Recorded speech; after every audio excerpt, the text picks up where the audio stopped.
Welcome back to the channel. This is Trinity Storm and you are watching fourth part of What If Naruto Was Revan's Descendant. If you enjoyed this video, please like, share and subscribe to the channel. Now wasting no more time, let's start the story. Naruto sat in his desk chair in the academy's classroom, disinterestedly looking over the various test papers in front of him. During the year he taught at the academy, he watched these students grow at various levels, and despite a few promising candidates from the children of Konoha's clan heads, there was still a problem with those from what he could only refer to as normal people's kids. So many of these test papers demonstrated to him that only the fundamentals were being taught at the academy, which were simple to learn if the children had a teacher or parent to assist them. The problem with just teaching the bare minimum basics, which he had clearly seen the kids learn here, was that was all the shinobi villages taught their students at their own academies. Naruto could see how and why this happened, given that the previous civilian and shinobi councils had gone to great lengths to make the Sandame's life miserable. They didn't like the Yondaime because he wanted to make changes that would eventually replace them all, and they only tolerated the Sandame because he was a puppet for them to pull strings with. The Sandame himself had desired to wait until a proper shinobi could rise to take his mantle and restore Konoha's prosperity to what it had been before the Yondaime's death. As a result, the once elderly Sarutobi had used diplomacy in his remaining years out of retirement to ensure that the many elemental countries surrounding Konoha remained friendly toward the Leaf. Iwa was too exhausted from the previous war to begin anything. Kumo was in the same boat, but they had two demon vessels of their own, which made them quite a pain if they went into battle, and Mist was in the midst of a civil war. Suna had been on the same level as Konoha, but had been and still was an ally of the Leaf, despite the fact that going to war was suicidal in every way. The problem, as Naruto perceived it, was due to the two councils, the civilian council wanting to protect their ever-precious children from the horrible truth of being a shinobi, and the Shinobi Council wanting to further undermine the Sandame's credibility by lowering the teaching standards at the academy. Even with new members on the Civilian Council and a more cooperative Shinobi Council, the Civilian Council members were a pain in the ass with their nagging about the suggestion that the academy's standards be raised to explain the more adult things that shinobi must do, like killing, seducing, and other things that kids their age might not be able to stomach if they were taught about it at the academy the way they were now. Those bakas I killed assumed that the Junin senseis who were supposed to teach the genin teams with potential would pick up the slack and teach them as they went. I've seen Konoha's potential, and the means to teach these kids anything are far below average. At the very least, Maeda Guy had the foresight to keep his students out of the Chunin exams last year in order for them to be ready this year. Quite frankly, they needed it considering that one needed proper training, the Hyuga needed to bond with his teammates, and the only other member who was skilled with weapons needed field experience to form trust with them, sighed Naruto as he slammed down the last test paper, anger coursing through his body. A knock came on his door, and Uchiha Sasuke entered with a scowl on his face and eyes that told Naruto the boy felt the world owed him everything. "Train me," Sasuke said, as if commanding a dog to heel at his feet, clearly expecting Naruto to do the same. "We discussed it before, Uchiha. I don't answer to you, I don't take your orders, and I certainly won't train you," said Naruto, looking at Sasuke, who now had a rage on his face and appeared to be about to attack him with a kunai. This wasn't the first time Sasuke had demanded special training from Naruto, believing that by working with Naruto, he could gain power faster and kill his brother Uchiha Itachi. The last time Sasuke demanded anything from him, the Uchiha was thrown through a window by the force, and the only reason the spoiled child didn't die on impact was because he hit sand. I've already spoken with the council members and the Hokage himself. They've all agreed that after this year, you'll train me and become my sensei alongside the rest of my team. I expect you to teach me everything you know so that I can be the leader of the pack. Sasuke, who had been constantly spoiled by the people of Konoha, was not going to let some so-called Namikaze be different than everyone else. Did you notice? Well, I suppose it comes as no surprise. It's only natural for the people of Konoha to want to protect the ever-weak Uchiha heir with someone much stronger than him until he can finally learn how to pee standing up or wipe his own ass. Naruto mocked Sasuke as he saw him see that comment because he felt he was not weak and wanted to prove he was the strongest like all of his clan before him. Regardless of what you think of me, you'll have to train me some time, and I'm not going to wait until the year is over to get stronger, Sasuke said, clenching his fists almost to the point of drawing blood and glaring at the Namikaze, hoping to force the boy his age into submission. No, I do not. I, too, had a conversation with the Hokage. I'll be a sensei on your team, but I won't be training you because your Sharingan is a special case that requires someone with Sharingan knowledge to unlock. Seeing Sasuke's surprised expression, Naruto said. No one knows more about the Sharingan than my family, and they're all dead except for 2 other people besides myself, Sasuke explained, noting that his mother had not unlocked her Sharingan eyes, and his brother Itachi was a missing nin while also being the reason the clan was nearly wiped out. Sasuke, you've done it again. There is another who knows about the Sharingan, and you will meet him when you are assigned to him as a sensei. I've been assigned to your team at the request of the Hokage because the sensei assigned to your team before me wants to train you and will most likely focus on you the entire time. I'm your team's second sensei, and I'll be filling in for the person who will be assisting you with your Sharingan so that the rest of your team can receive the proper training they deserve. Naruto laughed as he heard Sasuke scoff and thought having teammates was a joke.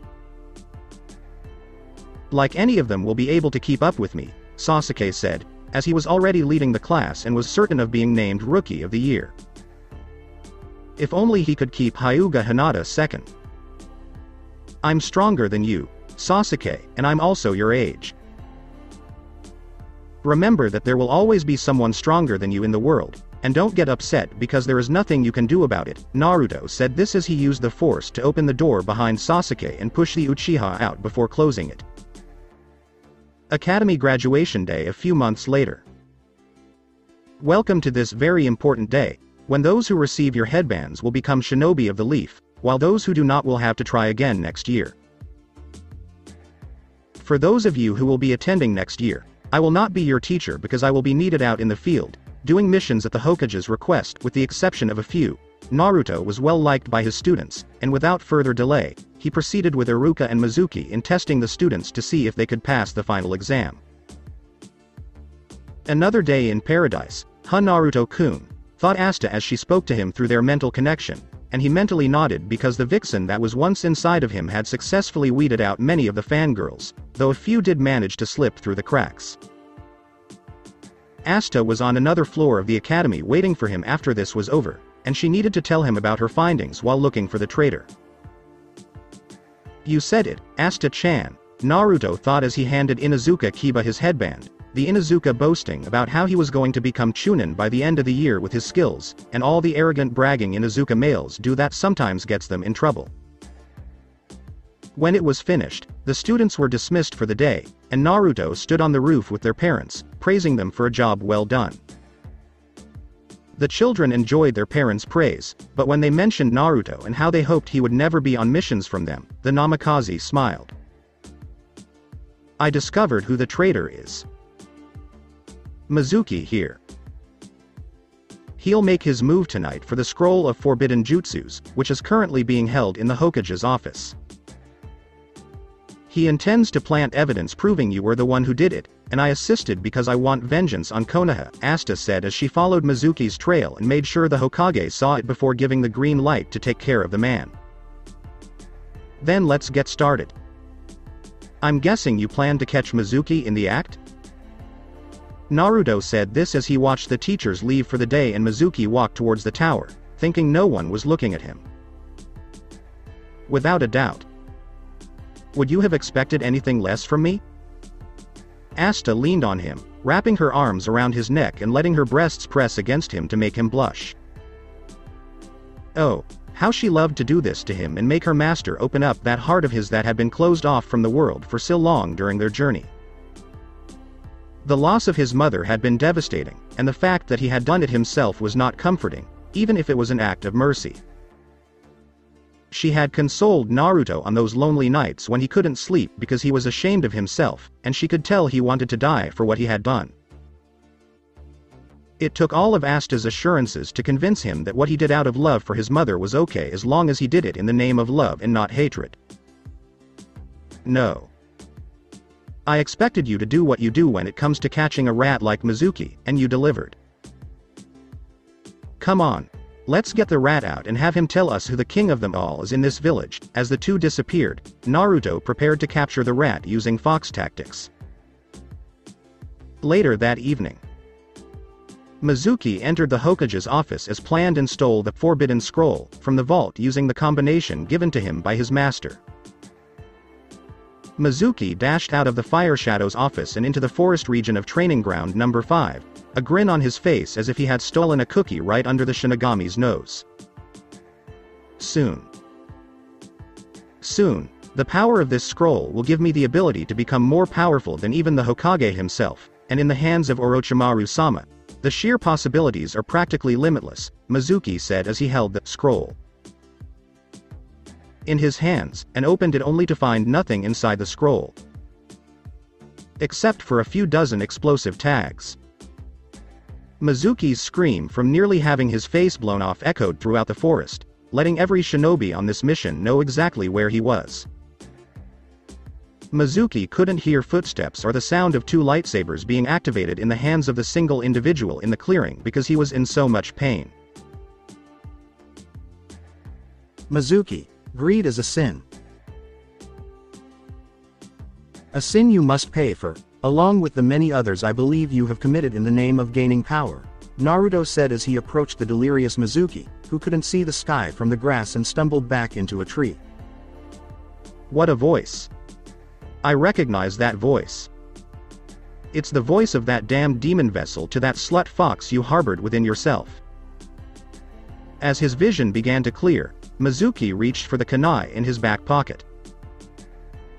Originally, the Hokage wanted you brought back alive to tell him who your master was that you served, but you blurted it out for me to hear before you opened the scroll, and since it will be a little while before the Hokage arrives with Ibiki, I thought that we could become more acquainted, Naruto said, sensing Mizuki's intent and stopping just out of the man's arm length.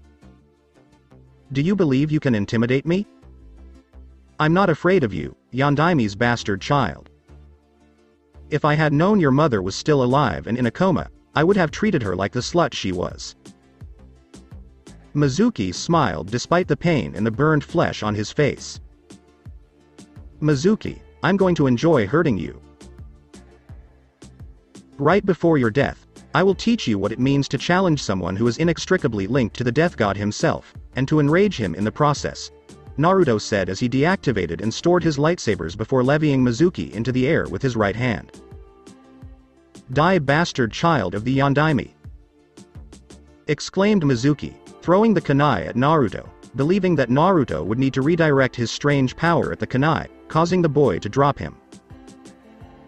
He was misled when the kunai came to a halt inches from the boy's masked face. A fool like you deserves to die, Naruto said as he summoned more of the force to him and threw the traitor into a tree to his right before throwing him into another. Then there was another. Then there was another.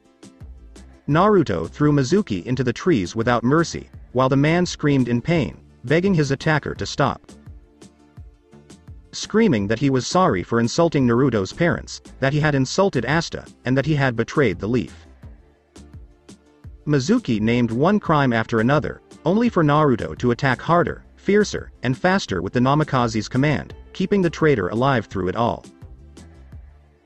Finally, Mizuki's life was hanging by a thread, and it was only because Naruto willed it through the force, which was also hovering the broken body right in front of the Namikaze. Naruto dove into Mizuki's mind, ripping it to shreds while digging for information inside the man's skull, holding the traitor's head in his hand. It's a shame I can't transform into my massive demon fox form so I can devour that thing so it doesn't stain the forest, Asta said as she walked alongside Naruto, who threw the body one last time against the tree trunk farthest from them and then left while the Anbu appeared to take what was left of the body away. Asta, I don't want you to eat anything that will give you indigestion. Even I'm not that mean. Naruto walked to the Hokage, who was now less than 50 feet away, and delivered his report on what had been done. It's not surprising that Naruto's mother is still a very sensitive subject for him, and he will so easily destroy anyone who dishonors the mere memory of her, Hiruzen thought as he heard the details of the traitor's actions and who the man served to do his bidding. I found the traitor as you requested, old man. Please deposit my mission fee into my family's account right now. Now I'm going home to relax, and I respectfully request that you not bother me with any more messenger monkey summons. Naruto left with Asta, and the Hokage sighed as he looked at the monument of the 4 Hokage heads. Minato, even with all the progress I've made in providing happiness for your son, I still haven't given him the love he deserves, and I can't get the older generation to let go of their hatred, Sarutobi thought as he left to return home and be with his family. 4 hours later, Hokage's office.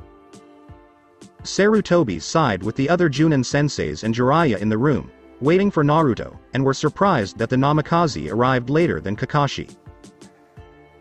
When Naruto entered, he was dressed normally, in his armor and helmet, as he usually was around others. You're late, Naruto. Even later than Kakashi, and that's saying something, said the Hokage, as he saw the Force-sensitive boy shrug as if nothing was wrong, and the other Junin senseis narrow their eyes at him. I'd tell you, but all the males in the room would get nosebleeds, and then the women would try to kill me, Naruto said, which caused everyone's eyes to widen in surprise, with the males thinking perverted thoughts and the females in the room narrowing their eyes at him. Kurenai narrowed her eyes at him, and Anko simply smiled. Okay. Back to the important stuff. Thanks to Naruto and Asta's teaching abilities, we were able to separate those who are qualified to be on Genin teams this year from those who aren't before deciding whether they deserve to be on an actual Genin team. Kakashi will recruit Team 7 along with Naruto, who assists Kakashi in training his students, and will also assist the other Genin teams that make it because he believes it would be unfair to assist one of the teams. Kurenai will be assigned to Team 8, Asuma will be assigned to Team 10, and Anko will be assigned to Team 6. I would like to remind you, Anko, that you are not permitted to scare your team into wetting themselves, as you did the last time when summoning the giant snake before canceling it, said the Hokage, who noticed the purple-haired woman rubbing the back of her head sheepishly, and knew she got in trouble for that. 3 months of pay reduction and no dango for 6 months. That was hell on earth. Oh, Hokage-sama. Be nice. It's not my fault I have to deal with little brats who think they can become shinobi just for the thrill of picking up chicks and becoming famous, Anko said, as she and the other Junin in the room had to deal with several cases like that on occasion. Anko simply made certain that those kids never got the wrong idea again. Don't be concerned, Hokage-sama. I'll make sure Anko doesn't scare them. Too much, Naruto said, chuckling, which made several people in the room shiver because they knew Naruto's training of the academy students had resulted in 1/3 of the kids leaving and another 14 requiring counseling. So far, those who remained showed no signs of insecurity. Naruto-kun. Don't be such a jerk. Just because the kids peed their pants while fleeing my pets doesn't mean I'm mean. Is that correct? Anko appeared in front of him, giving him the dreaded puppy dog look, which was strangely worse than when Guy hugged Lee to create that whole genjutsu effect that sent people insane when they saw it. Fortunately, for Naruto, as many were now shielding their eyes in pain, the boy had already been hit by a demon lord's puppy dog look this morning when Asta wanted to play pranks on people in Konoha, so Anko's version had no effect on him. He rubbed her face affectionately and shook his head at her antics, while Anko herself was now rubbing up against him, trying to convince the Hokage that she was a nice person. Anko, if you don't behave, I'll take away your dango early and have Naruto eat a whole day's worth in front of you, the Hokage said, amused by how Anko seemed to act differently around Naruto. Yes, Hokage-sama, Anko said, slightly irritated that she was being disciplined in an unfavorable manner. You've all been assigned to teams. Now go do what you do and Try not to send any of them to the hospital just yet, said the Hokage, looking at Anko, Naruto, and Kakashi for 2 seconds to let the Junin know it also meant him. Streets of Konoha. Kyuubi giggled evilly behind a building corner as she set up her prank in a fireworks shop filled with people who had despised her Naruto-kun since he was a child. Yes, Asta could now call him hers after all the heart-pounding sex they had in the bedroom, bathroom, living room, and then the bathroom again because they needed another shower, which was also a moment when the two went at it like animals in heat. But that was then, and this was now, and the fireworks, along with her own variety, that were inside were about to explode. Boom. It was actually happening. Right this moment. People were screaming for their lives as fireworks flew inside and outside the building, scaring the crap out of everyone in the area. While people were being attacked by random fireworks, Asta was laughing and skipping away to her next devious prank. Training Area Number 3. The Namikaze had confiscated a rare autographed copy of Icha Icha Paradise, Female Fists of Fury, and told the Junin that if he was ever late for team meetings. Well, the thought of losing his prized smut made Kakashi a very obedient sensei. The book in question was given to HK-47 by a shadow clone, who instructed the droid to destroy it regardless of whether this team passed, and to do so in front of the perverted Junin while the man couldn't stop him. Okay. I already know who you are, and you already know who I am, so I'm going to start our team test right now to see if you pass. If you don't, you'll be sent back to the academy and forced to sit through another year of Iruka's boring lectures, joked Kakashi, recalling how the Chunin instructor had created a jutsu out of his lecturing and that it should be used against the Leaf's enemies. What are we supposed to do? Sasuke looked at the Cyclops with disinterest because the man didn't appear to be all that strong, and he was beginning to wonder if all Leaf shinobi were weak except for Naruto or the Hokage himself. Simple. I have 2 bells around my waist. You have a certain amount of time to get these bells from me before lunch. Those who get a bell pass will pass, and those who don't will fail, Kakashi said as he watched the 3 genin and Naruto look at him, though Kakashi had to admit the blonde was difficult to predict. Particularly with the helmet on. That's it? Sakura asked, suspiciously, while giving Naruto a brief look of hatred because she knew he was the cause of her father's death on the civilian council and wished to become a shinobi to one day vanquish him from this world. What? You expect this to be simple? So far, every team I've taken on has failed this test, Kakashi said, trying to make it sound difficult but knowing that they wouldn't buy it and would just attack him one by one. Except for Naruto, who currently has immunity due to the possession of a certain book and would be destroyed if Kakashi failed the team. Still, he had to put them to the test. Really? Why? Asked Hyuga Hanabi, who had advanced greatly in her clan to earn the right to be taught at the academy and had the honor of being taught by Naruto during his time there. Namikaze Naruto was the only teacher she ever respected, and she soaked up everything he taught them like a sponge. It appears Naruto taught her that asking questions about things isn't such a bad thing. Why didn't Iruka ever teach that? Wondered Kakashi as he raised an eyebrow at her question, unsure how to respond. If he told you Hanabi-san, the test would be pointless because you haven't figured it out on your own, and sometimes the only way to figure things out is to learn from hands-on training, Naruto said, turning to face Hinata's sister, who blushed slightly at him for turning his attention to her and bowed her head towards him in apology. Anyway, the 1 or 2 of you who get a bell will pass, and the 3rd will fail, requiring that person to return to the academy for additional training. But that was then, and this is now, and speaking of now, your survival training begins. Right now. As he saw everything, Kakashi and Naruto separated from the center of the clearing, trying to hide from the two. They've hidden themselves pretty well, Naruto said, sensing them all through the force, but those who didn't could still say it was pretty good, and had promise of being top-quality shinobi. Oh, yes. Though they still need to work on it because they are so young, I'm confident they will improve and grow stronger while in our care, said Kakashi, as his one visible eye became U-shaped and he appeared to be very calm about things. You mean under my supervision? Because you have one under your headband, you must teach Sasuke how to use his Sharingan while I teach the other two. Though I do believe Sakura despises me and will try to kill me in the near future, Naruto said, having sensed Sakura's hatred for him for what he did to her father and no doubt believing her parents were correct about him. Give her some space, Naruto. Sakura will eventually come around. She has to if she wants to stay on this team after passing the test, Kakashi said before raising his hand to catch a kunai aimed at him. Sakura, who shot another one near Kakashi in order to set off a trap filled with projectiles, and Junin dodged while Naruto used the force to stop it. Earth Style. Ground Collapse Jutsu.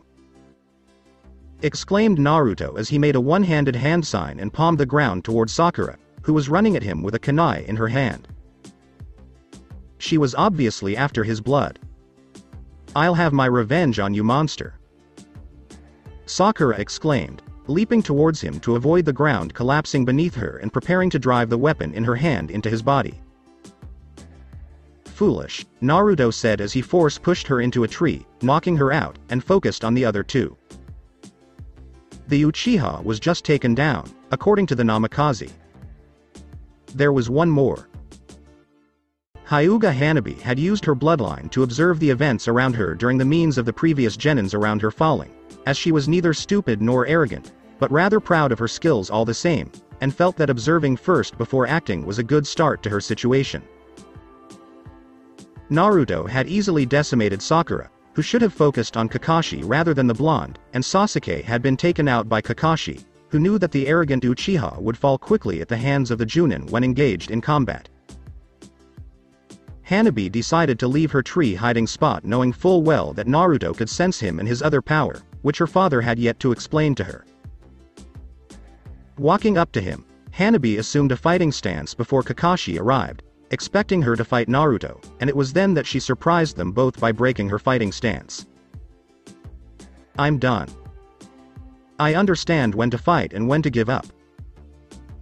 This is the latter of the two, Hanabi said, as she had always taught to pick her battles like missions, with the trick being knowing when to fight and when not to fight. Just like that? Said Kakashi, expecting her to at least engage them in taijutsu and try to get him a bell. I mentioned you to my father, Kakashi-san. He stated that the key to success in these survival training missions with new genin teams is teamwork. Haruno only sees killing Naruto-sensei, and the Uchiha believe only in themselves, refusing to fight with the assistance of others. I can't work with them, and I can't fight either of you because you're both too strong for me. So I choose to give up, Hanabi said as she saw Naruto shrug, as did Kakashi because her logic in the matter was nearly flawless. Well, there's one action you haven't tried yet, Naruto said, noticing Hanabi raise an eyebrow at him and wishing she could see his face through that helmet to see if he was smiling or not. What? Hanabi inquired as she noticed the Haruno groggily rising from the ground. Of course, I'm asking politely for one of the bells, Kakashi said a little too sweetly, his one visible eye now U-shaped again, making Hanabi's face fault. With the exception of that one option, everything was perfect. Would you have given me the bell if I had asked? Hanabi spoke after rising from the ground. No, but it's still an option you didn't take, Kakashi said, making Hanabi face fault again before getting up and glaring at the Junin. Now that that's taken care of, what else is there to do? Hanabi said, not knowing what else to do and looking to her two senseis for guidance. Kakashi, tether the other two to the training posts and leave Hanabi with the food. I need to go check on Anko because she's going to meet with her team soon, Naruto said, as he sensed the joy of hurting someone in Konoha skyrocket from Anko's aura, which could mean one of several things. She had discovered a pervert and was torturing him. She was at the dango shop when some jerk tried to steal her dango. Her genin team had discovered her first and was unimpressed with Anko. All of the above come together in a bizarre way. That's why you wanted us near Anko's Genin team headquarters. You were worried she'd kill them for being stupid bakas. And here I thought you just wanted to do something other than help her with those genins she was about to teach about respecting their sensei, said Kakashi, who was no doubt mocking him and thought he could get away with it. He was mistaken. I hope you weren't too deep into that book I took from you earlier, Kakashi-san, because I've sent the signal to my loyal subordinate to have it burned into nothingness, Naruto said, sensing Kakashi's horror and about to grab Naruto before the means of begging, if not pleading for the life of his precious perverted book could happen. However, before Kakashi could even move his body forward, Naruto had vanished, leaving the Cyclops to fall to his knees and scream in protest that his book had been taken away from him. Baka. Hanabi thought as she ignored the Junin's cries and decided to sit under a tree and wait for her sensei to finally start acting mature. Training Area Number 6. Run little Bakas run, as my snake's stomach, and you will soon be one. Anko exclaimed as she unleashed one of her snake summons on her team, who didn't seem too impressed with her given her attire. Help. Someone save us from this psycho snake bitch. Exclaimed one genin as they avoided the snake summons the size of a full-grown horse and attempted to reach a shinobi-populated area where they could be saved by a high-ranking shinobi. Hidden Shadow Snake Jutsu. Exclaimed Anko as she approached the helpless genin who was now in her clutches. Hi Anko-sensei, the boy said sheepishly, and the look she gave him told him he was in for a world of pain. Anko-sensei? What happened to you calling me a psycho snake bitch 2 seconds ago?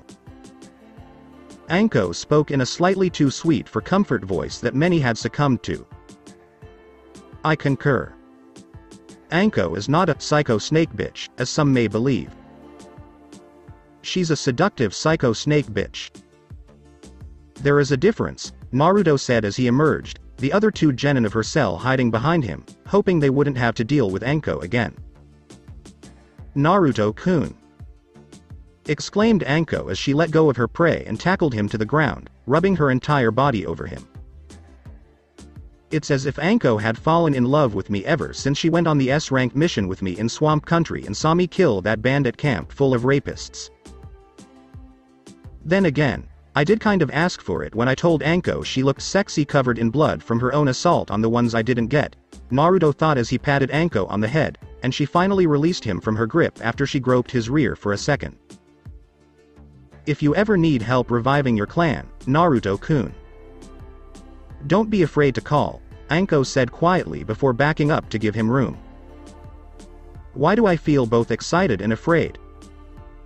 Thought Naruto before putting that item on hold for a moment and focusing his attention on a serious Anko now addressing the team that had failed miserably in her mind in just a few seconds. She expected them to fight back against her summons like a team, rather than flee like spoiled brats. Now that they're out of the way, how about you and I go out for some dangos so we can get to know each other better? Anko walked with a sway in her hips towards Naruto, dismissing the failed team. Tempting Anko-chan, but I have other teams to look at, though I do look forward to us getting to know each other better in the near future, and possibly exploring each of our inner desires, Naruto said as he walked away in a crimson wave, and Anko snapped her hands in disappointment at losing her chance with him for the time being. Damn. I was on the verge of capturing him. Oh well, better luck next time, and when I do get him. Anko thought as she shivered at the possibilities, and decided to get some dango to keep her sedated from wanting to hunt down the Namikaze. For the time being, anyway. Later in the day office, Hokage's. With the exception of Kurenai, Asuma, and even you, Kakashi, all of the other teams failed their attempts to fully graduate to Genin status. How disappointing, the Hokage said, as he had hoped that this year's batch would all make it, and to make matters worse, someone was causing chaos in Konoha's streets. Asta was the perpetrator, But only Naruto could restrain her, which he refused to do because the fox's prank-like nature had been kept at bay for far too long and needed to be unleashed on the general public. Setting off fireworks, photographing people who aren't faithful to their husbands or wives, and other crazy things that made the Hokage feel like he was going to die soon. I guess so. Hanabi gave her food to Haruno in the Uchiha, so the team passed for that reason alone. None of them are ready for anything more than D-rank missions except for Hanabi because she's mature for her age, and that's probably because she has to be given the clan she's from, Naruto said after seeing the other teams and giving his assessment to the Hokage. I see. According to your reports, Team 8 is possibly the best at teamwork, and Team 10 is similar to their parents except Yamanaka Ino is very bossy and Akamichi Choji eats a lot. I'll have Kakashi teach his team about teamwork before I give them anything serious, the Hokage said as he saw Naruto nod and then left to do whatever he does. He's a real juggernaut. Just like his grandfather, Jiraiya said as he appeared from above and landed directly in front of the Hokage. More from his mother than from his father. Remember what Kushina did to you when she discovered you were attempting to corrupt Minato? Sarutobi smiled at Jiraiya's pale face, which was accompanied by a shiver. I was unable to walk for 2 weeks. Even Tsunade had to sweat a little to fix me up, which wasn't a bad thing, Jiraiya said with a perverted grin, and the Hokage just shook his head. One of these days, Jiraiya, your perversity will be your undoing, and even then, you'll live long enough to write it into a book, Sarutobi thought as he created several shadow clones to handle the paperwork that was to come, and left to be with his family. 2 months later. Are you sure about this, Naruto? Hiruzen asked, watching the helmeted boy nod his head while Team 7 waited for their mission. It had taken a lot of effort and a lot of D-ranked missions that forced the genin to work together to get this far, but they had finally managed to work together as a team. Hanabi had unfortunately suffered as a result of all of this, because she was more than ready to take on higher missions like her sister had, and she wanted to prove she could handle whatever Hinata could. Sakura had tried to kill Naruto with jutsus she had learned on her own on several occasions, and Sasuke was bothering Naruto when that wasn't happening with the demand for learning everything the Namikaze knew. It took an incredible level of killer intent to be released on both of them to make them stop and focus on being a genin team rather than a team with 2/3 Bakas and 1/3 suffering as a result. Suffice it to say, Naruto got the message across, though he didn't think he'd hear the end of it with those two, and needed to prepare Hanabi with what he could so she wasn't consumed later on as a result. I am. After much thought, I believe Team 7 is finally ready for a C-ranked mission, and based on my report to you later with Kakashi's when we return, they will be ready for more advanced missions, said Naruto, who got a nod from the Hokage, who gave Naruto the scroll for the mission with the details surrounding it, and thought he heard the boy chuckle, though he had no idea what about the fire shadow. Team 7 will accompany a man named Tazuna back to Wave Country. I want all of you to be careful, because while this is a C-ranked mission, there have been cases where the rank goes up due to unforeseen circumstances, said the Hokage, referring to cases where enemy shinobi from other villages discovered such C-ranked missions and used it to attack the leaf alongside the client to make the village appear incompetent. We'll keep an eye on them, Hokage-sama, Kakashi said as he read his orange perverted book, but he looked up at the Hokage when he spoke to show the man he was paying attention. I recognize Kakashi. I have complete faith in Naruto, said Sarutobi, who saw Kakashi's irritated expression and made the fire shadow smile, knowing that it would make the Junin pay attention rather than read his book all day. The same book that the Hokage had stashed in his desk. The client has arrived to meet his escort Hokage-sama, said the Chunin as he entered the room, followed by the old drunken man named Tazuna. I requested a competent team to accompany me home. Not some punk kids who look like they've only recently learned to walk. Even the helmeted kid looks out of place, Tazuna said as he sipped his drink, surprised when it passed from his hands to those of a now helmetless Naruto. No drinking on this mission, sir, Naruto said before drinking. He began drinking the bottle all the way down, making everyone look at him with bug-like eyes. And I thought Tsunade could drink. The Hokage reflected as Naruto finished the entire bottle, sighed contentedly, and smiled at Tizuna's surprised expression. He's handsome, thought Hanabi, blushing at the sight of him, as she had never seen Naruto without his helmet, but what she saw of Hinata's cherry-red face when she was asked what he looked like told her that Naruto was indeed handsome, and could make any girl's tongue leave their mouth in seconds. Which is why I took it upon myself to rid you of your liquor the old-fashioned way, Naruto explained before slamming the bottle to the ground, as his demonic power and the force rendered alcohol ineffective against him. Despite what he just did, Naruto is actually ranked as a Junin of the village, and if certain things didn't prevent it, would be labeled as a Sannin, said Kakashi, giving Tizuna some confidence in the matter because anyone so young at such a level was possibly the most trustworthy of this group. Well, I suppose they'll suffice. Just don't steal my liquor again, Tizuna said, glaring at Naruto, who smiled back before putting his helmet back on and walking out of the room. As long as you don't act like a drunken ass during our journey to Wave Country, Tizuna-san, you have a deal, and I'll stay away from all that liver-damaging alcohol you have to drink every day, Naruto said as he shut the door with the force and went to prepare for this mission. 2 days later. Is everyone ready? Kakashi told the Junin to be on time for this mission or else the Cyclops' reputation would be ruined, as he was at their exit point of the village on time again due to Naruto having blackmail in the form of a picture of him in his sleep with gay porn in book form that Asta put in his hands. Or, more accurately, it would be altered while mostly destroyed, and possibly in the cruelest way possible for a guy. Yes, said the 3 genin, who had everything they needed for this trip and were ready to accompany the client home.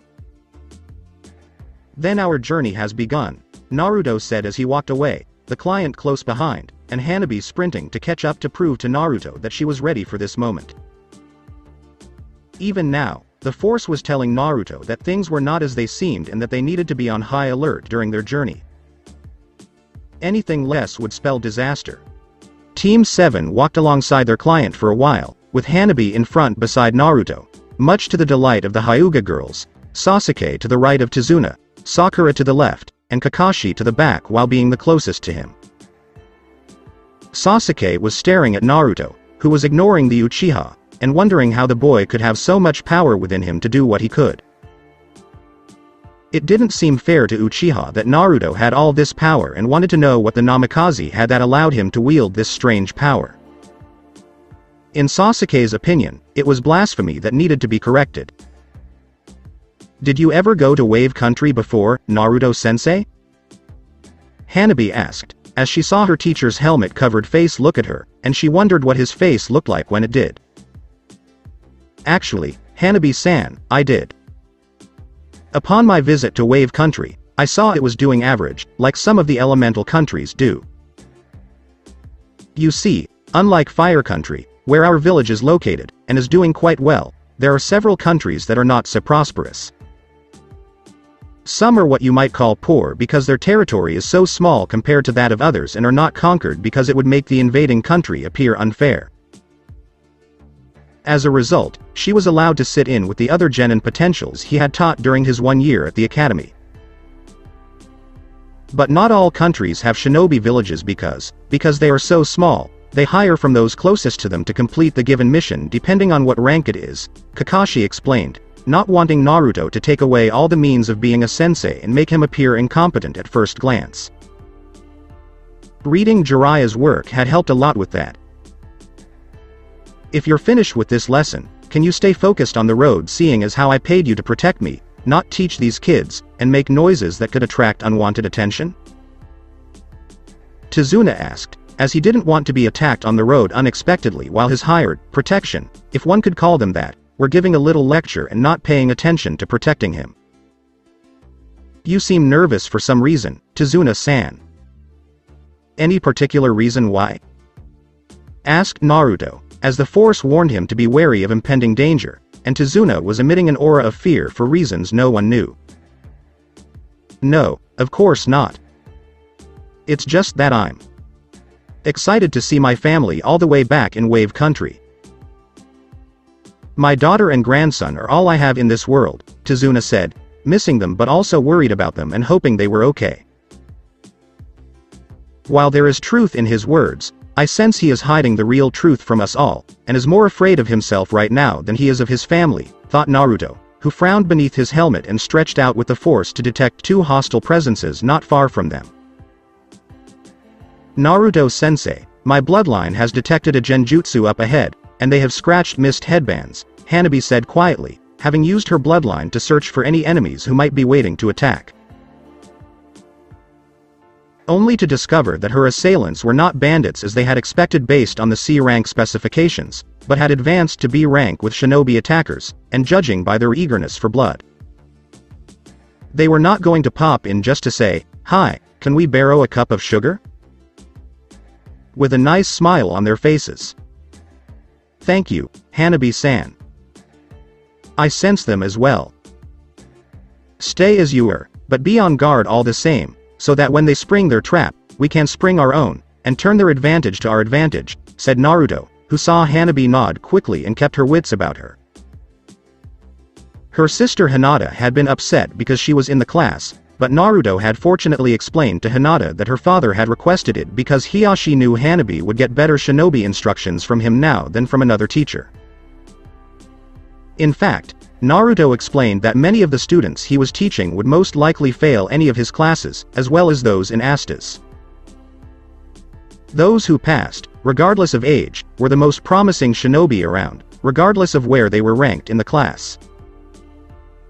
All the genins who made it had to do was work on their current weaknesses until they were no longer actual weaknesses. It was entirely up to them whether or not they did so. I must prove myself to be a competent shinobi not only to myself, but also to my clan and Naruto-sensei, Hanabi thought as she and the group passed the puddle on the road ahead of them. They were about 10 feet away from the puddle, when it revealed two X-Mist shinobi emerging from their genjutsu and launching a surprise attack on Tizuna. Kakashi, Sakura, Sasuke, and Hanabi were about to stop them when the two attackers were suddenly thrown back by an unseen power that appeared to be commanded by Naruto himself with an outstretched hand. I see you two haven't changed much since I last saw you demon brothers, but I give you a A for effort in using teamwork and a C for using the puddle. However, the next time you try this, you may not want to be a puddle when there hasn't been rain in over a week, and not to try it when I'm leading the team protecting your intended target, said Naruto, as he walked towards the down. Forgive us Naruto-sama, we were only trying to do our job for the client and gather intel for you concerning certain figureheads in the criminal underworld, said one demon brother to Naruto's right named Gozu, with the one on Naruto's left named Mizu nodding his head in full agreement. Yes. We had no idea you had taken on a genin team or that you were on this mission. The genjutsu that creates the puddle has a weakness where we can't see outside of it with our eyes and we have to rely on our other senses, said demon brother Mizu on the left, as they had no intention of fighting Naruto again and facing his wrath after easily defeating the two of them when they faced him. They still had nightmares about it from time to time. I see. Tell me, how is Zabuza and Haku doing since I last spoke to them? Said Naruto, ignoring the shocked look from the team behind him, and the client now wondering which side the Namikaze was on. Zabuza is currently employed by a crime boss named Gado, who has a stranglehold on Wave Country with his shipping companies and feels threatened by this old man's bridge that is currently being built. Gado hired Zabuza along with us to deal with the bridge builder and ensure his stranglehold on Wave continues, said the demon brother Gozu on Naruto's right, and Naruto nodded in understanding. Tizuna's death meant there was no bridge, which meant Gado had control of Wave, which meant the people of Wave died slowly and agonizingly. And Haku? Asked Naruto, who liked the girl for being so pure despite the not so pure company she kept, but respected her for it regardless, and kept his mouth shut because it wasn't his place to judge her. She misses you Naruto-sama. Haku nearly drives us insane when she talks about you whenever she sees your picture in the most recent bingo book, Gozu said as he nearly gutted himself with his claws just so he could die an agonizing death and drown in the pain so he wouldn't have to hear the girl going on and on about Naruto-sama this, or Naruto-sama did that, whenever the bingo book was. In fact, this mission to go out and kill the bridge builder was an act of mercy to keep them from hearing her rant about the boy. I've missed Haku-chan as well, but for now, business must be done, which is why I need the two of you to go to Konoha and report to the Hokage about the ongoing situation in Wave Country. Tell him that I sent you and show him the crest on your right hands with the kanji for Shinigami's servant. Have him place you under temporary probation, as new shinobi of the Leaf, and that you are under his direct command until my return. Naruto-sensei, what was that all about, and why did you let our client's attackers go? Hanabi asked, knowing that the two he had just set free were loyal to him, but she wasn't sure if this was within the Leaf's regulations, and she didn't want her teacher to get in trouble. Because they work for me, Hanabi-san. Despite those two being in the bingo book as missing nins from Mist, they are actually my loyal subordinates, and are part of a much larger spy network of mine, Naruto explained, turning to the group, and then to a nervous Tizuna after learning the truth about his fears. Really? Well, that's a relief, Kakashi said, pleased that they now had some form of intelligence to help them prepare for what lay ahead. Under normal circumstances, Kakashi would have cancelled the mission and assigned it to a more experienced team to deal with this situation. However, he knew from the psyche profiles that none of these genin were going to back down from this mission, and Naruto himself seemed to want to press forward for reasons that seemed to be related to it. We should hurry, Kakashi-san. The sooner we get to Wave Country, the sooner Tizuna can finish the bridge and save his nation from dying slowly with his family, Naruto said, seeing the bridge builder pale at the thought and now looking forward to getting home even faster. Naruto is correct. Come on everyone, we have to get going and arrive at Wave Country in a few days, Kakashi said, motioning his team to follow him, and they did so, with Tizuna thanking Naruto for what he was doing for him. When the money started rolling in from the trade the bridge was going to create for Wave Country, the old man made a mental note to include a sizable bonus pay. 3 days later, Wave Country. That's the bridge you're building? Hanabi exclaimed, as did the others on the tiny boat silently making their way to their destination. Yep. This bridge is our country's hope, and once completed, it will usher in a new era of prosperity, Tizuna said, seeing the appreciation on his escorts' faces and Naruto staring at the bridge longer than the rest of them. I sense the fate of Wave Country will be decided on this structure, Naruto thought as he felt the force shift in his mind, which was now filled with visions of what would happen if he didn't meet Zabuza, Haku, and the Demon Brothers during his travels with Asta. So, Naruto, what do you think of the bridge? Tizuna asked, eager to hear the boy's thoughts as he noticed the Namikaze turn to face him, his face obscured by the helmet. Impressive, Tizuna-san. Most impressive, Naruto said, and the boy noticed Tizuna beaming at the attention. We're almost to the shore, Tizuna. It's a good thing this fog is here right now, or else Gado's patrol boats would definitely spot us, said the boat owner, who owed Tizuna a favor and thought this helped repay it several times over. This isn't natural fog. Is it possible? Thought Naruto as he tried to reach out with the force, but was stopped when a gentle hand from Hanabi pulling on his sleeve reminded him that they were close to their intended landing area, and to prepare for the dry land ahead. When they arrived on land, the group disembarked and went to a trail near Tizuna's house near the water, where the man had planned for his family to escape by boat if any of Gado's men came after them. The fog, on the other hand, did not lift, as the group discovered while walking to the old man's house. They wanted to question Naruto, but he remained silent, as if he was lost in his own world and couldn't be reached. Naruto-sensei, I sense two people are near us up ahead, Hanabi said, as she noticed them with her Byakugan and wondered if they were Naruto. I know Naruto knows, but I'm not sure if he knows if they're friends or foes, and I wish I knew what Naruto knows, Kakashi thought as he got a headache from all that running through his head, wishing this mission wasn't so serious so he could read his book again. Proceed as if everything is normal, Naruto said as he walked along the path, then stuck out his lightsaber at a nearby bush. Only to reveal a terrified rabbit shivering and splitting its ears horizontally to avoid losing them. Naruto deactivated his weapon and picked up the terrified rabbit, walking out of the bushes to show them the snow-white creature in his hands. Naruto-sensei, why did you terrify that poor animal? Hanabi wondered, as she found her sensei odd and wondered if he was always like this. Look at this animal, Hanabi-san. What color is it?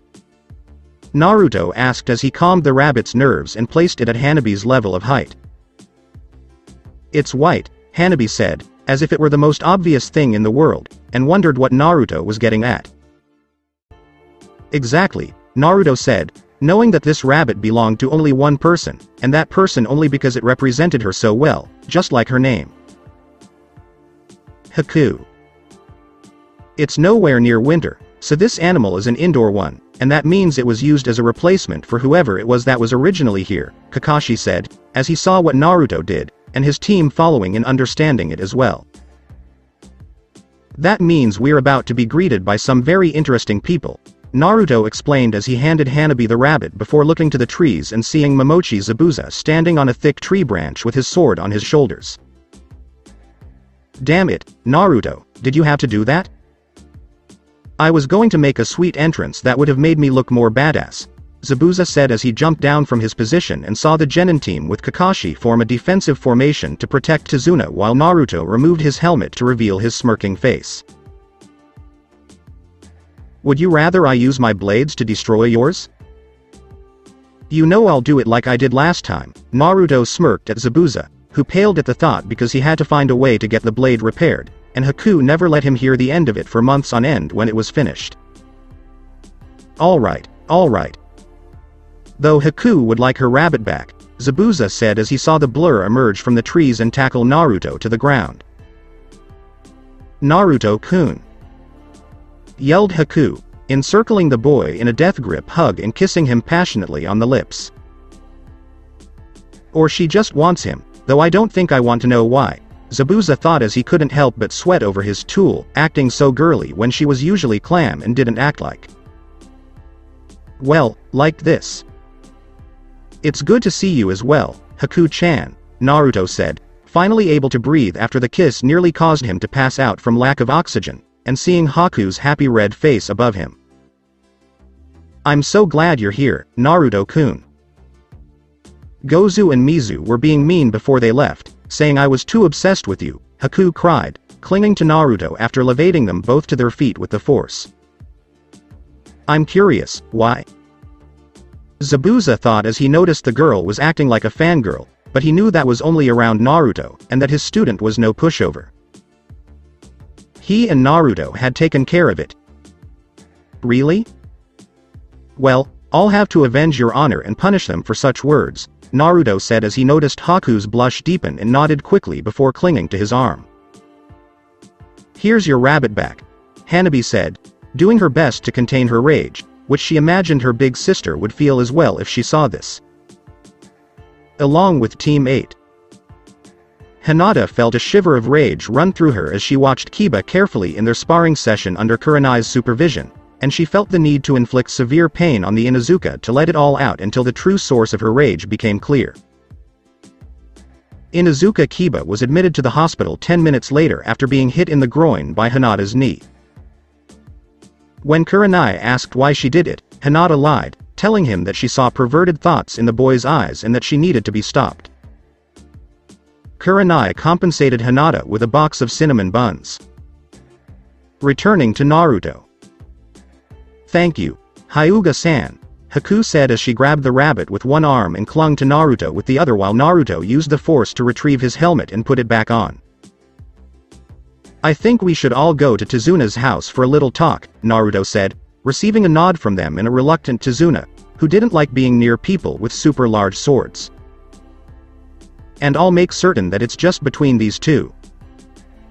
Talking, Hanabi thought, remembering her sister's perverted moments with Naruto and having nosebleeds when the memory of his physique came to mind, which it did a lot. And seeing how Haku wanted to do more than just cling to him. To Zuna's residence 2 hours later. Tsunami. I'm home.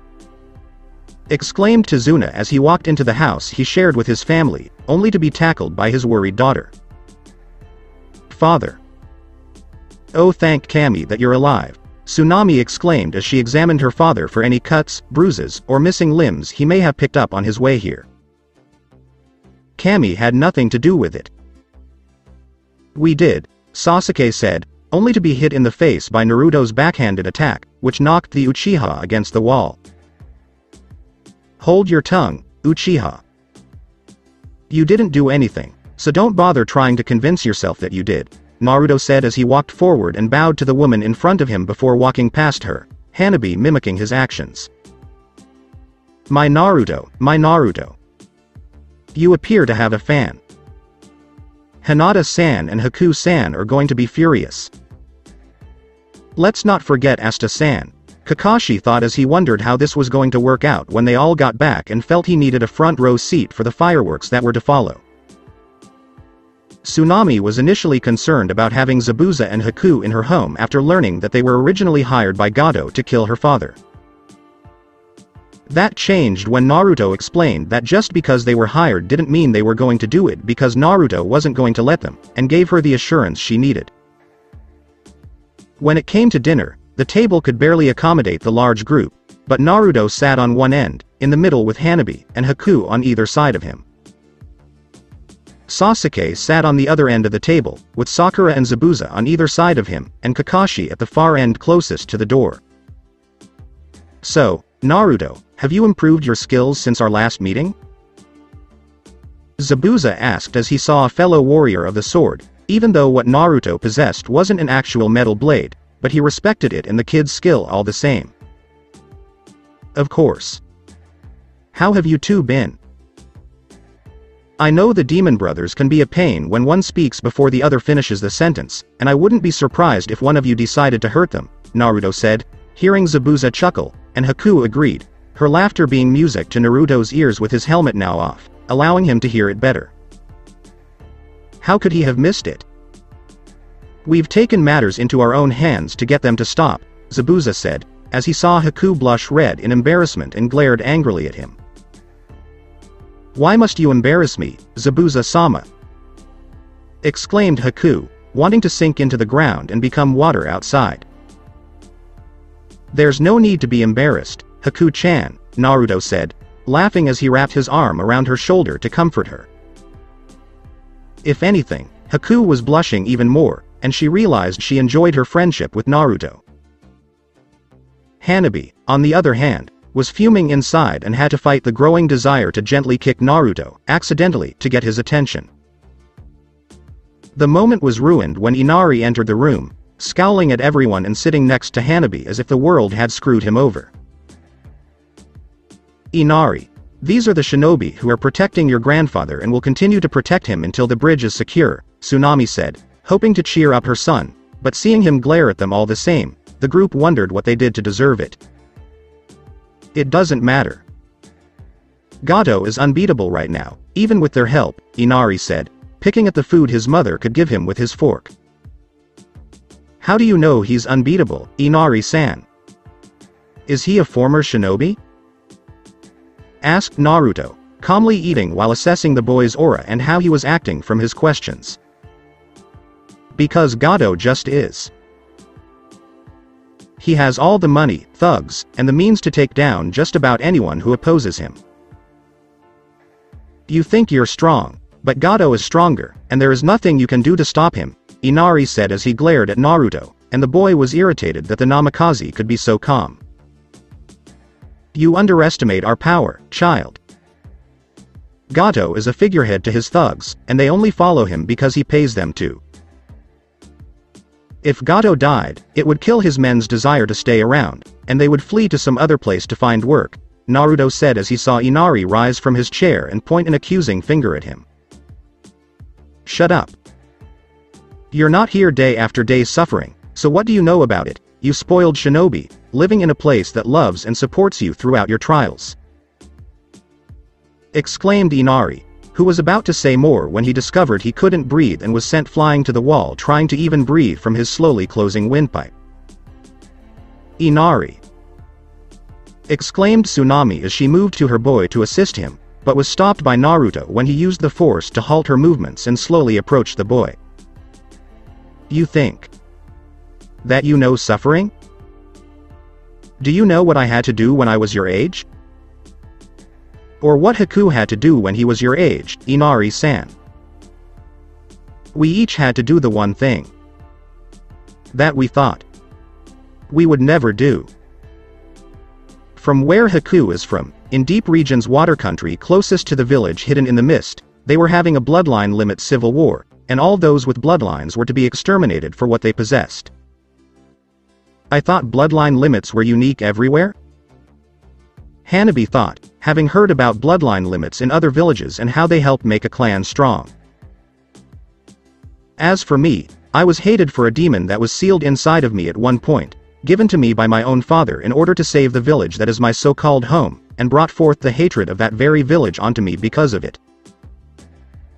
I won't go into details because such things have changed in my favor, but they only changed when they learned I was the son of the Yondaime, and some of the people wanted to beg me for forgiveness." "Is what Naruto-sensei said true?" Hanabi asked, as she had not known that about either of the Junin-level shinobi in front of him. "Yeah. Haku had it rough. She had nightmares almost every other night until Naruto came along and comforted her to the point where they only happened once in a while," Zabuza said, motioning Haku to go after the child, and Haku smiled gratefully at the man, tears streaming down her face. "Naruto's right about his situation as well. The Hokage tried to protect Naruto like my late sensei wanted, but the councils hated Naruto because the demon sealed inside of him, and wanted him dead despite the Yondaime's dying wish for Naruto to be seen as the hero of the leaf," said Kakashi, who looked depressed as well because he was no better, and wanted to do more for him if he wasn't in the. "And his mother?" Hanabi wondered, as she couldn't believe Naruto would willingly hurt his own mother, and there had to be a reason. After the Kyuubi attack, Naruto's mother, better known as Uzumaki Kushina, was a coma patient at the hospital, but from what was discovered, it turns out the councils were in league with the hospital staff in ensuring she never came out of it, and by the time the truth was discovered, it was too late to bring her out of it unless she wanted to be in pain for the rest of her natural life, and while I don't know how. Lies.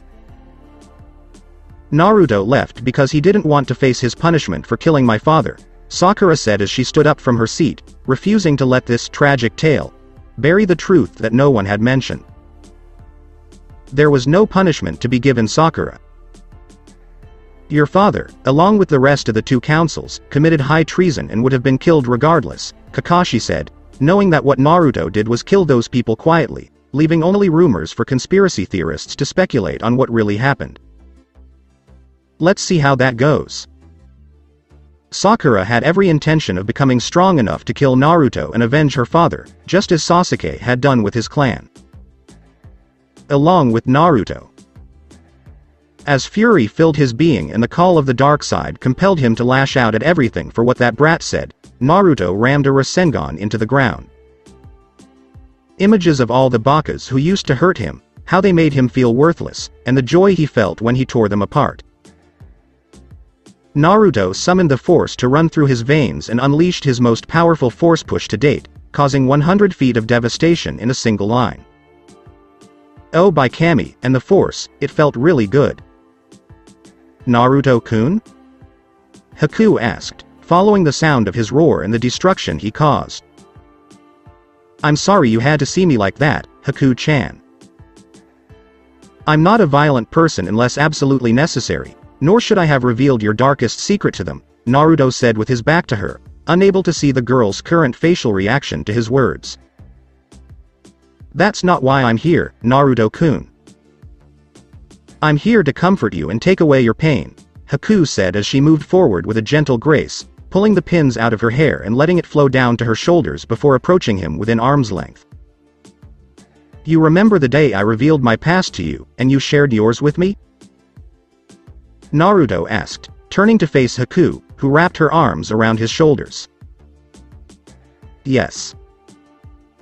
How you suffered in your childhood, how you hated your father for what he did in sealing the demon fox inside of you, and how you hated the people of the village for not honoring his dying wish, Haku said, as she hadn't learned about his mother until now, and while she wished she had learned sooner.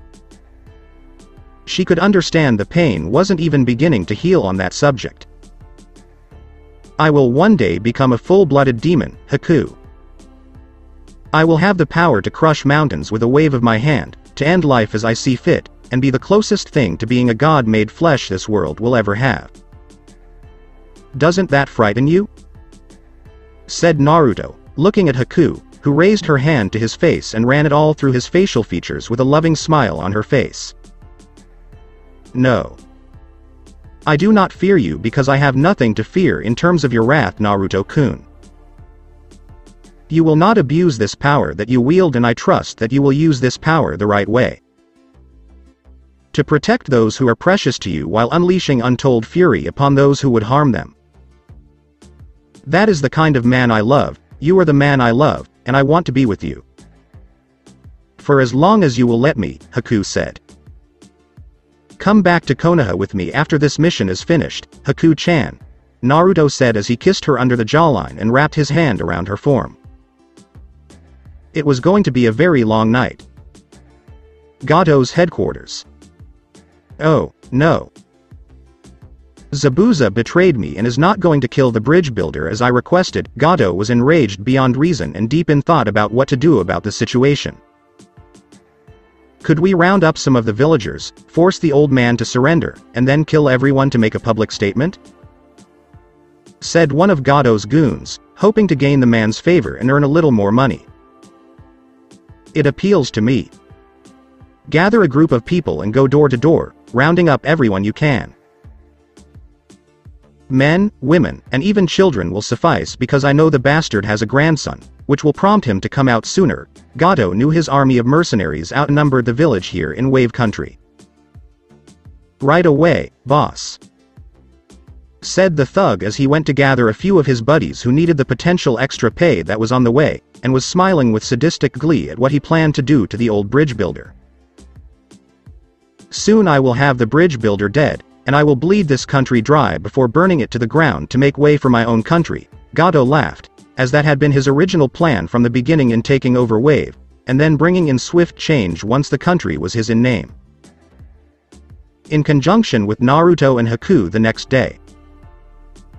Naruto awoke in his Yuko state to find himself on his back against a tree, with Haku on top of him, smiling and glowing brightly after their night of heart-pounding sex.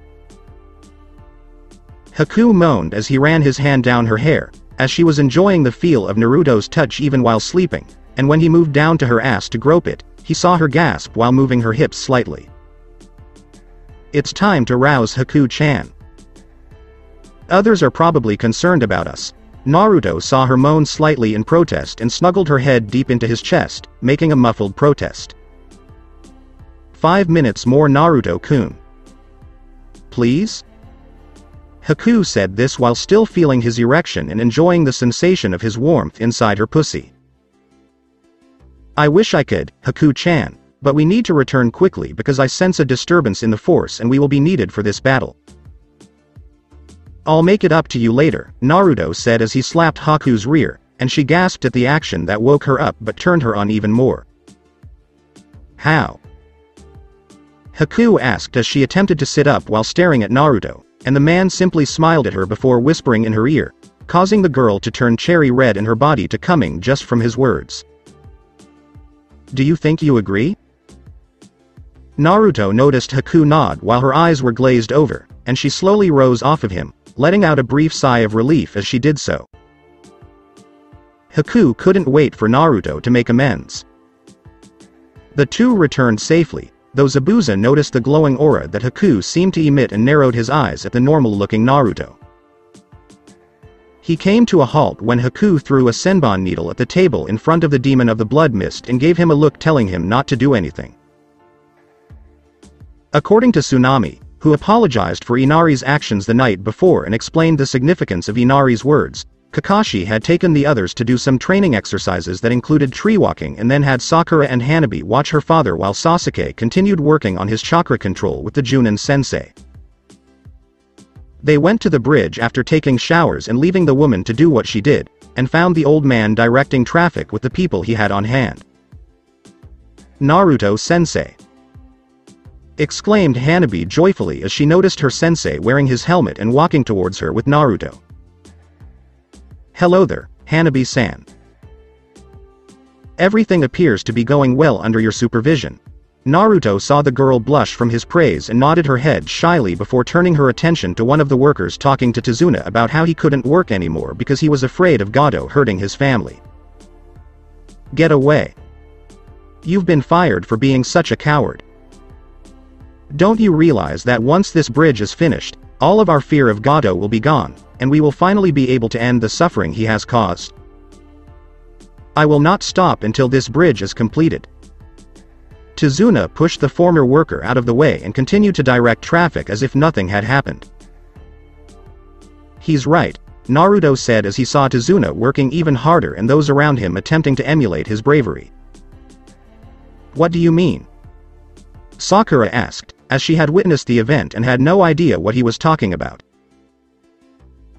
When this bridge is finished, it will break Gato's hold over this country and usher in a new era of prosperity that this place hasn't seen in a long time, Naruto said, as he sensed Kakashi, Sasuke, and Zabuza appear behind him. A situation has just developed in town, Kakashi explained as he had some of his dogs pose as stray dogs to gather information for him and tell him what was going on. Gato? Said Naruto, turning to face Kakashi and seeing the man nod his head. He's rounded up some of the town's residents and threatened to kill them if the old man doesn't surrender to him right away. Men, women, and children are all tied up in the execution area, ready to be beheaded. Zabuza saw it for himself, using his silent kill skills to remain unseen by Gato's goons. No! Exclaimed Haku, knowing that the children would be terrified and that this was something that no child should be exposed to. Yes, I'm afraid. There's something else. Inari was also kidnapped, but they haven't hurt him yet because they don't know he's Tazuna's grandson.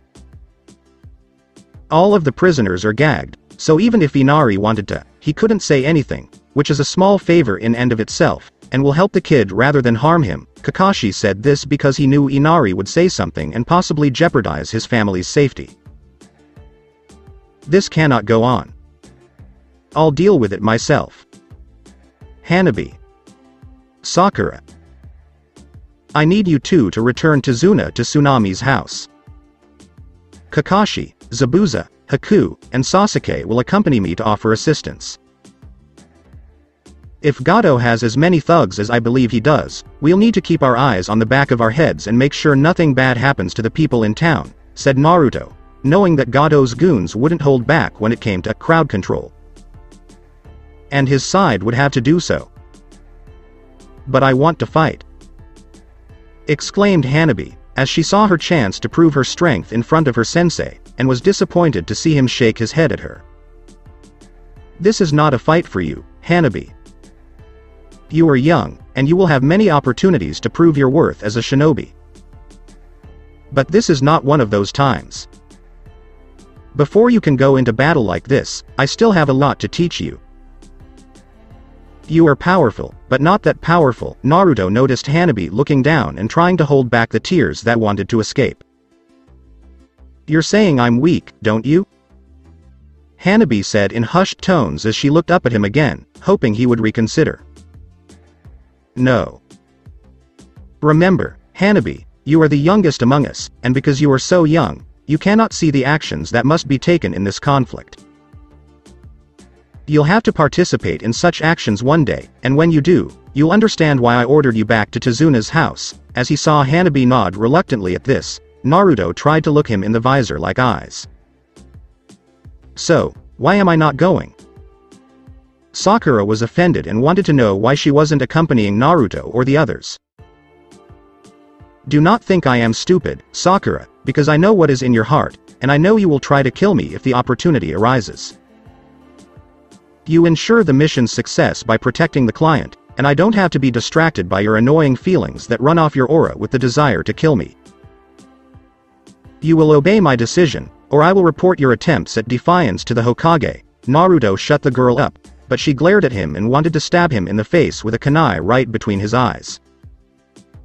We'd better get going. Come on, people. As the others around him began to move out, so did Naruto, only to be stopped when a gentle hand touched his. Hanabi?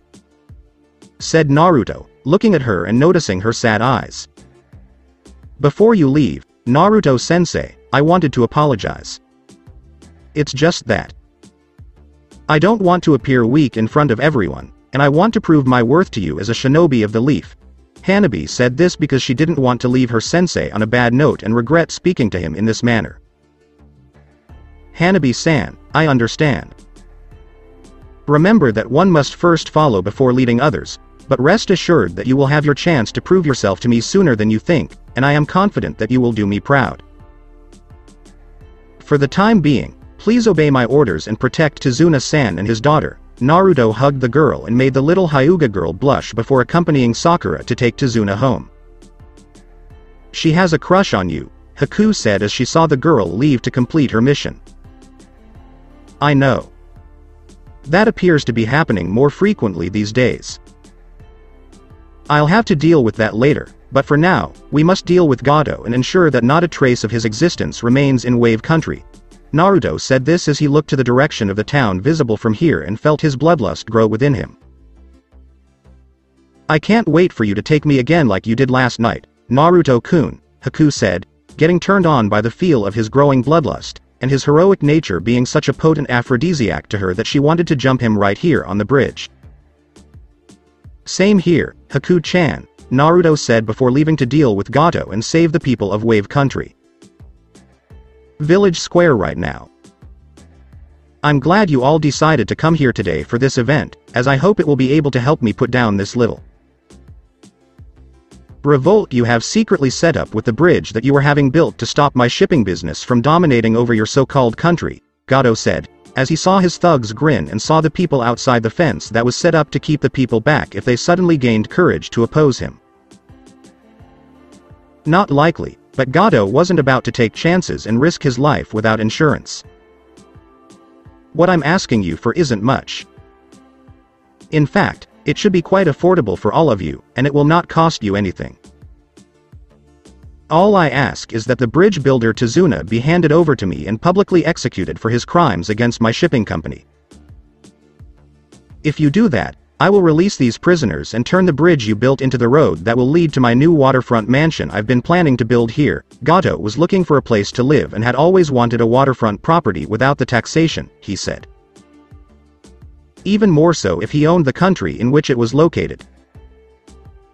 For a few moments, no one spoke up, which irritated Gato because he fully expected the people to obey him after everything he had done to subjugate the country. Looking around angrily at the people who had defied him, he turned to one of the kids and pulled out a dagger, knowing that he would have to get his hands dirty on this occasion. Fine. If you won't sacrifice the old man, perhaps you will when I sacrifice one of these children, Gato said as he moved the blade to the terrified child's face, then down to the throat, before aiming it just right to slice the child's neck open from ear to ear.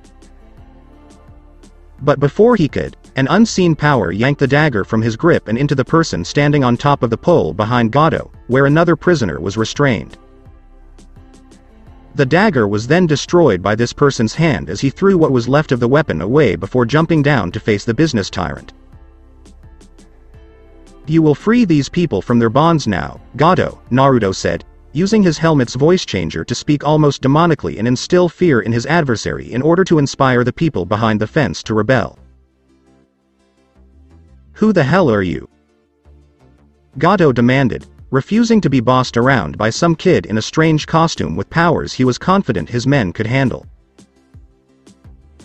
Darth Shi and I'm here to transport you to the underworld. Naruto pointed his mental clawed finger at Gato, who took a step back and pointed his cane at the Namikaze. Get him. He'll be the first to perish. Gato charged at Naruto, intent on tearing him limb from limb, as he saw his men prepare their weapons. Fools! Exclaimed Naruto as he summoned the force and hurled the goons into the fence, causing them to become entangled in the fence and the barbed wire that was wrapped around it. What the hell are you?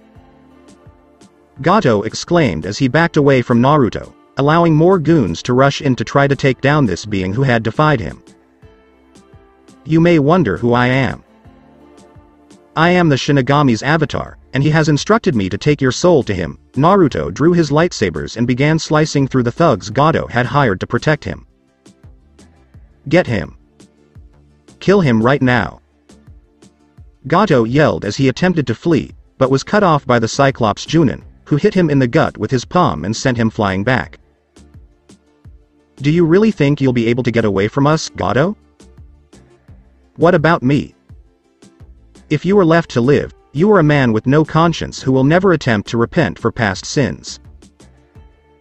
I find you guilty of your crimes, Gato, and I will send you to hell, where the demons will torture you for all eternity. Any last-minute requests? Naruto said this as he wrapped his blades around Gato's neck, ready to sever the man's head. I apologize. If you let me go now, I'll give you all the money you want, plus triple what Tazuna did to protect him. Gato was hoping that his money would help him buy his client's protection and get him out of this situation with his head intact. There are no alternatives. And, for the record, you blew your opportunity to make a request. Naruto said this before severing Gato's head and deactivating his lightsabers before going over to the boy Gato intended to kill and discovering that it was, ironically, Inari who was being held here. Naruto-san? Exclaimed Inari, who couldn't believe the person who had saved him and the others was Naruto. Hello, young man. I made amends for what Gato did to your grandfather. I understand what it's like to lose a family member, as do you. The only difference was that you were never the one responsible for ending the life of someone you cared about, even for a short time. I hope you never have to go through that, but believe me when I say you should be grateful for the family you have now, rather than not having any family at all and living alone without their comfort. Naruto patted the boy on the head, and the boy hugged him, calling him his big brother.